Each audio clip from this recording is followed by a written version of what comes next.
to avoiding tension in the negotiation process itself, because this is something that we don't talk enough about, and yet it's often one of the most difficult parts of the negotiation of the offer. I've seen two contrasting approaches. The first of them, as you see here, is this reluctance to ask. And I was in that position. I think in terms of looking for a job, that's still my approach to this.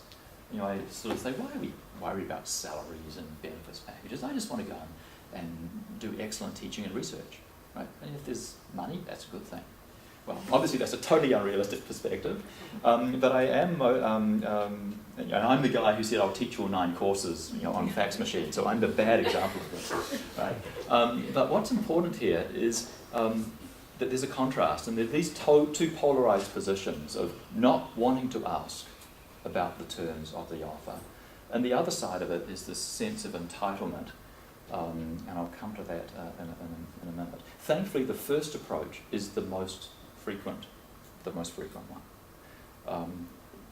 Many don't feel very comfortable talking about money, benefits packages, all those sorts of things. And there's a reluctance often to engage that. I think there's a reasonable reluctance to question the main elements of the offer. I suspect that in most cases this is simply because, you know, we're grateful to have a job in a market that has been pretty variable at times. We're often very grateful to have an offer from a good university that allows us to continue doing the research that we want to do, that allows us to explore teaching in all its facets, and that allows us to be part of the academic community. And I think that we are all extremely privileged to be part of an academic community where we connect with young minds, engage with learning, engage in the creation of new knowledge. And some part of the altruism in my thinking would like to say that is sufficient in and of itself. Now, I know that's not enough, but I think we're also motivated by this is a cool job to do. This is kind of fun. But there are situations, of course, where it's vital that you ask and overcome what may be reluctance in your personality to ask about these things. No one is trying to disadvantage you deliberately, and I want to make that point very, very clear. Sometimes candidates will create the impression that I'm basically trying to screw them over in the job hunt, and that's not the case. So no one is setting out to disadvantage you in any way, but there are things that you do need to ask. There's no doubt that negotiating that extra step on the salary scale to reflect your experience, or seeing if there's any way in which a course release can be put in place, or a research stipend of some form. Some of these things, if you don't ask, you won't get. And you know, I will be under pressure as a manager with a financial responsibility and a general fiduciary responsibility to assess the question that you ask in relation to teaching and finances and all sorts of other things. But if you know, now is the time, now that you have the offer in hand, or even a little prior to that, to say, okay, what about this? Where can I go with this? And so that form of negotiation at this point is really important. Even if by nature you are someone who says, oh, I really don't want to ask this question, it's worth asking the question. Indeed, as I say, it's probably the only time to exercise many of these possibilities, because there are a few times later on to do these adjustments. Now, I will note that many universities have provisions in their collective agreements for dealing with what are called anomalous salaries, and I sat for many years on an anomalies committee. But an anomalies committee may be able to, or anomalies process, may be able to readjust a salary if need be down the road, but it's much better to get it right and to work with the employer from day one. So I do encourage you to ask about these things. Done the right way, this doesn't come across as being pushy or somehow ungrateful. And these discussions actually often lead to a fuller discussion and fuller understanding of your long-term teaching and research trajectories. So if you have a question about research time, that's sending a very strong message to the dean or the department chair that you are really committed to making your research program work, and that this is fundamental to you. And I think it's a good message for you to send. Similarly, if you've seen questions about teaching, what's my interest in teaching and the pursuit of teaching excellence? You can do all sorts of things in there and say, how do I develop? What's the professional development you will provide to me as a beginning teacher in the academy?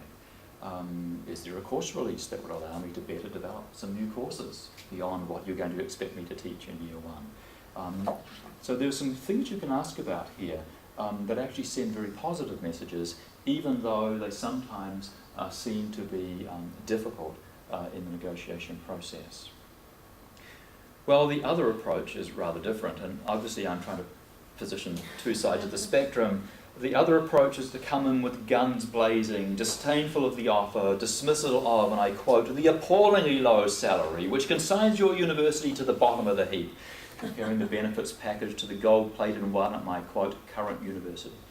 And then at the end of several paragraphs, and I've seen letters that go on like this for a number of pages, there's this curious little sentence that says, despite these galling and overwhelming deficiencies, ill-befitting a university of your calibre, I will accept the offer. Like, okay, so what was the previous 2 pages about? It was about venting. It was about getting your point across. But the reality is, all you did was piss me off.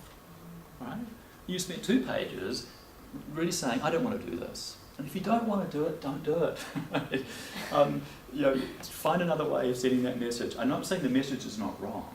There may well be things that are deficient in the offer. There may well be situations where you say the salary is a little lower than I thought it might be, or the cost of housing in the city is actually much higher than I thought, and I'm seeing a real gap here. Or I'm currently on a salary of X, and you're offering me a salary of X minus Y. Why is that? But find a nice way to do that. As I say, these long letters that actually end saying, and I'll take the job, are really quite comical because they, as I say, I think they're forms of venting. But what they're often doing, unfortunately, and this is the worst case scenario, is that somehow either implicitly or in the case, extreme example I referred to, explicitly, they are sending a message of a sense of entitlement for the position. This is my job. I will tell you what the terms will be. And that sense of entitlement is a really difficult thing to manage in the negotiation process. There have been several claims, I won't say studies, I'll say claims and assertions that over the last 2 to 3 decades we have carefully cultivated this sense of entitlement. I was listening to CBC this morning and an interview looking at summer jobs and the employment of students and the concerns of employers bringing in students into high school for summer jobs in the sense that they were going to be placed at the top of the salary scale, given full responsibility for the management of the company, and this is how it should be. And so we've got some intriguing intergenerational pieces happening here as well that don't always come off very well in the negotiation process. In some cases can create considerable ill feeling. So you want to avoid that sense of entitlement in this, and I think that comes back in many cases to being civil, to being gracious, to being polite, words that we don't hear enough of in our society, by the way. You're going to be encouraged to go after it and go hard and get what you need. At the end of the day, you're actually negotiating with someone. You're negotiating with a person. You're not negotiating with a faceless bureaucracy or a faceless administration. There are people reading your letter, reading your email, fielding your phone calls, having to work with you. And there is a humanity to this process that it's important not to lose. From my perspective, in a dean's office, sometimes the sense of entitlement comes off as just so much bluster that we need to get through. But it's sending a message to me about what I should expect over the next several years, and that can be disturbing. And disturbing because I know I have a recommendation that I'm not going to go back on.